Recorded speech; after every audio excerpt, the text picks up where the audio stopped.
সিলেটের ঐতিহাসিক চা, চায়ের দেশে আসছি, চা না খেলে একটা মিস। ফাইনালি ময়মনসিংহ থেকে সিলেট যাচ্ছি সাগরিকা করে। আগামীকাল ময়মনসিংহের ঐতিহাসিক একটা দিন, ঐতিহাসিক একটা ম্যাচ, জাতীয় ক্রিকেট লিগে প্রথম ম্যাচ ময়মনসিংহ বনাম সিলেট বিভাগের মন্তকার। হ্যালো গাইস, ফাইনালি সিলেটের উদ্দেশ্যে রওনা হলাম, বাস এইমাত্রই ছাড়লো। Hello everyone, welcome back to another new vlog. Good morning from Slet. Finally চলে এসেছি সিলেটে। ময়মনসিংহ বিভাগের ঐতিহাসিক ম্যাচ হতে যাচ্ছে আজ এই সিলেটে। ইতিহাসের সাক্ষী হতেই চলে এসেছি সিলেটে। আপনাদেরকেও সাক্ষী বানাবো, যার কারণেই আমি এখানে।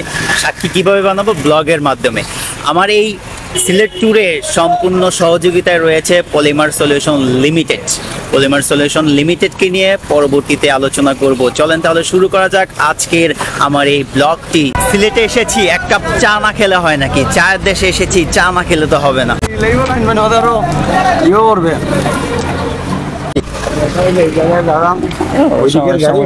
সমস্যা নাই,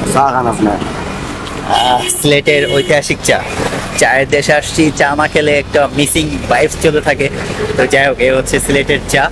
সকাল সকাল সিলেটের চা পান করতেছি। এখন আমি হোটেলের উদ্দেশ্যে বের হব। আমার হোটেল হচ্ছে আম্বরখানা, মানে দরগা যে গেটটা আছে ঠিক সেখানেই। জিয়া হোটেলে উঠেছি। আমি সিএনজিতে যাব নাকি রিক্সায় যাব এখনো সিদ্ধান্ত নিতে পারি নাই, তবে হ্যাঁ, আমি কোনো না কোনো একটাতে অবশ্যই যাব। বাই দ্য ওয়ে, যে চাটা পান করেছি অসাধারণ ছিল, ভালো লেগেছে আর কি। সকাল সকাল চা, ইটস গুড। কত? চলুন দরগা গেটের সামনে নামা দিয়ে। হ্যাঁ,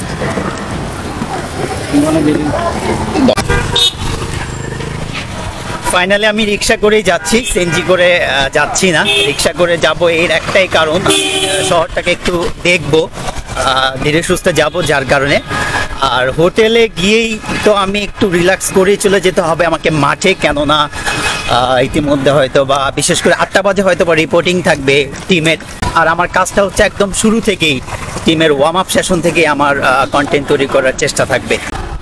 এই বাস স্ট্যান্ডটা হচ্ছে সিলেটের কেন্দ্রীয় বাস স্ট্যান্ড, তাই না? সিলেটের সকাল, কিং ব্রিজ। আপনাদেরকে একটা কথা জানিয়ে রাখি, আমার এই সিলেট ট্যুরের সহযোগিতায় আছে পলিমার সলিউশন লিমিটেড। যদিও এখন সকালবেলা, তারপরেও রাস্তাঘাট যথেষ্ট একদম পরিষ্কার। আমার মনে হয় সিলেট শহরটা হয়তো বা এরকম ঝকঝকেই থাকে সব সময়।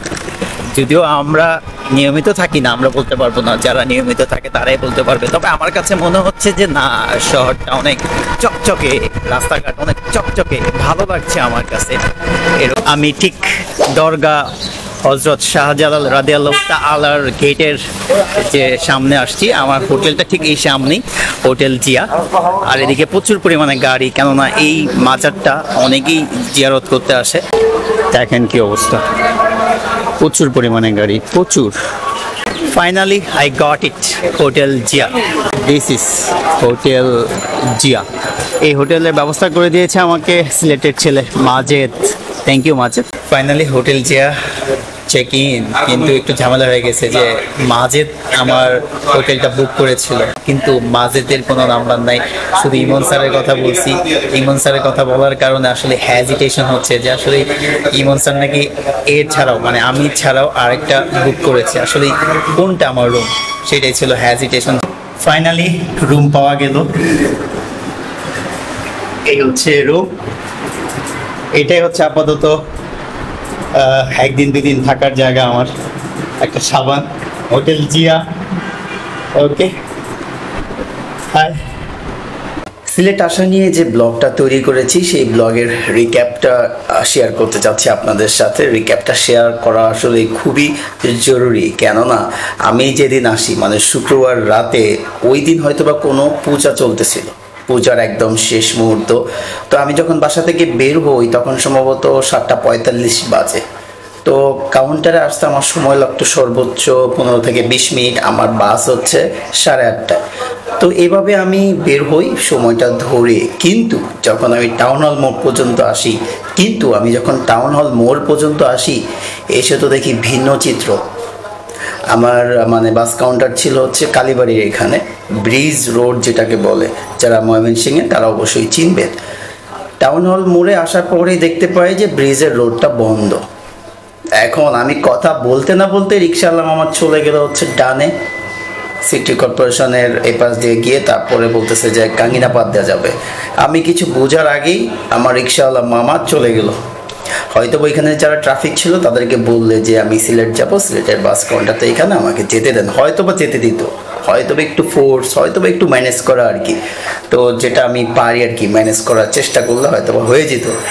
এখন মামা তো নিয়ে গেছে ওই সিটি কর্পোরেশন অফিস দিয়ে, তারপরে যে এই এলাকার নাম জানি না, ওইখানে একদমই রাস্তা বন্ধ, যাওয়ার কোনো উপায় নেই। আমাকে নামতে হয়েছে আপনার দুর্গাবাড়ির এই পাশে। এখন নেমে ওদিক দিয়ে আবার সময়ও চলে যাচ্ছে। বাস কাউন্টারে ফোন করতেছি, বলতেছে যে হ্যাঁ 5-10 মিনিট একটু দেরি করবে, কিন্তু আপনি রিক্সা আসতে পারবেন না, হেঁটে আসেন। কি আর করার, সেই দুর্গাবাড়ি থেকে আমাকে হেঁটে হেঁটে যেতে হয়েছে আপনার সেই কালীবাড়ি বাস কাউন্টার ওইখানে। এই যে একটা মানে ভোগান্তি, আবার স্মরণীয় বলতে পারেন যে সিলেট আসার পথেই শুরুতেই একটা ভোগান্তি। তারপরে ওকে বাসে উঠলাম, সুন্দরভাবে বাস আসলো। ভৈরব পার হওয়ার পর ব্রাহ্মণবাড়িয়ার এই রোডটা এত ভাঙা, এটা নিয়ে আর কিছু বলার নাই। তারপরে সামনে আমাদের ইউনাইটেড বাস ছিল, এই ইউনাইটেড আর হচ্ছে সাগরিকা, এদের একটা যুদ্ধ দেখলাম, কে কাকে ওভারটেক করবে এরকম। মানে ইউনাইটেড ছিল হচ্ছে সামনে, সাগরিকা ছিল পিছে। মানে ভাঙা রাস্তাতে কি অবস্থা। হাইওয়ে রোডগুলোতে আসলেই মানে রাস্তা যদি ভালো না হয় আপনি গাড়ি চালিয়ে মজা পাবেন না, এরকম ঢেউ ঢেউ মারতেছিল, এরকম করতেছিল। তো যাই হোক, ফাইনালি সাগরিকা ইউনাইটেড বাসটাকে পিছনে ফেলে ওভারটেক করে। কিন্তু একটা টোল প্লাজা পার হতেই সাগরিকা বাসের চাক্কা ডিস্টার্ব। তো বাস ডিস্টার্ব হওয়ার কারণে ইউনাইটেড বাসটাকে সিগন্যাল দিয়েছে আপনার সাগরিকা, কিন্তু ইউনাইটেড পাত্তা দেয় না, অথচ একই, কিন্তু একই কোম্পানি। তো যাই হোক, বাস পরিবর্তন করে পরে চলে আসি সিলেটে, যেখানে আসার কথা ছিল 3:30 বা 3টায়, সেখানে আসি আর কি 4টার পরে। তারপরে কদমতলী মানে কেন্দ্রীয় যে বাস টার্মিনাল, সেখানে অনেকক্ষণ ওয়েট করি এবং দিন শুরু হয়। তারপরে এই ছোট্ট ক্লিপগুলো নেওয়ার চেষ্টা করি বাস স্ট্যান্ডের, তারপরে চা খাওয়া। তো আমি সিলেট এসেছি মূলত ময়মনসিংহের যে ঐতিহাসিক দিন, ঐতিহাসিক একটা সময়, ইতিহাসের দিন, প্রথমবারের মতো জাতীয় ক্রিকেট লিগে অন্তর্ভুক্ত ময়মনসিংহ বিভাগ, এটা আসলে অনেক একটা বড় পাওয়া। তো সেই বড় পাওয়াটাকে একদম কাছ থেকে দেখার জন্যই কিন্তু আমি চলে এসেছিলাম এই সিলেটে। এখন পর্যন্ত আমি সিলেটে আছি, সিলেট থেকে ব্লগ তৈরি করতেছি। আপনারা খুব শীঘ্রই হয়তো বা ব্লগগুলো দেখতে পাবেন সিরিজ আকারে। আই হোপ যে আপনাদের ভালো লাগবে।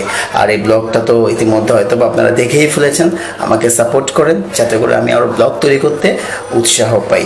তো আর কিছু বলার নেই, এই ব্লগ নিয়ে খুব এনজয় করতেছি এখন পর্যন্ত। আর ম্যাচেও আমরা খুব ভালো পজিশনে আছি, যদিও ইতিমধ্যে গতকালকে মানে ম্যাচ হয়েছে, প্রথম দিন শেষ। আপডেটটা দিয়ে দিই, 268 রান 80 ওভারে 7 উইকেটে। মজিদ ভাই এবং আরিফুল দুজনই দুর্দান্ত ব্যাটিং করেছে। আরিফুল সেঞ্চুরি হাঁকিয়েছে, মজিদ ভাই হাফ সেঞ্চুরি হাঁকিয়েছে। তো যাই হোক, আর কিছু বলতে চাই না। ও বাই দ্য ওয়ে, একটা কথা, আমি যার কারণে এই সিলেটে আসছি, রাসেল ভাই, পলিমার সলিউশন লিমিটেড, এই কোম্পানির সহযোগিতায় আমি এই সিলেটে আসার সুযোগ হয়েছে। তারা আমাকে স্পন্সর করেছে, হয়তো বা তাদেরকে আমি ওরকমভাবে কিছু দিতে পারি না এখন। আই হোপ যে আমি খুব শীঘ্রই তাদেরকে একটা ফিডব্যাক দিব। তো আর কিছু বলার নাই। I hope you enjoy this video, hit like to subscribe my YouTube channel. Thank you so much. আপনাদের সাথে প্রতিদিন রাত 8টা বাজে দেখা হচ্ছে, এটা কমিটমেন্ট।